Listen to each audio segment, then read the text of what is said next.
સૌરાષ્ટ્ર યુનિવર્સિટીનો આજે પદવીદાનનો કાર્યક્રમ હતો. યુનિવર્સિટી દ્વારા મને પ્રથમ નાગરિક તરીકે આમંત્રણ મળેલું હતું, પણ ત્યાં કોઈ સ્ટેજ ઉપરની બેઠક વ્યવસ્થા ન હોવાથી હું ત્યાંથી નીકળી ગઈ હતી. આનું આમંત્રણ મને ગયા અઠવાડિયે મળી ગયું હતું અને એ નિમંત્રણ મને મળેલું હતું 3:30નું, પણ અન્ય કાર્યક્રમમાં હતી તો હું 10 મિનિટ લેટ થઈ. કાર્યક્રમ ચાલુ થઈ ગયો હતો, પણ સ્ટેજ ઉપર કોઈ વ્યવસ્થા બેઠકની ન હતી, તેથી ત્યાં હું રોકાયેલ નથી.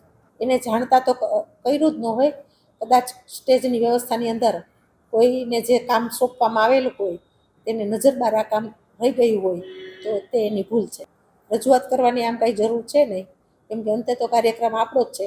પણ એક જ્યારે આમંત્રણ આપેલું હોય તો નાની નાની બાબતોનું આપણે ધ્યાન રાખતા હોઈએ છીએ, અને કે બેઠક વ્યવસ્થા કોની ક્યાં હોવી જોઈએ તેનું પણ આપણે ધ્યાન રાખતા હોઈએ છીએ. ત્યારે આ પદવીદાન સમારંભની અંદર સ્ટેજ ઉપરની વ્યવસ્થાની અંદર જેને પણ સ્ટેજની વ્યવસ્થા સંભાળેલી છે તેની આ એક ભૂલ છે, તેને ધ્યાન રાખવું જોઈએ.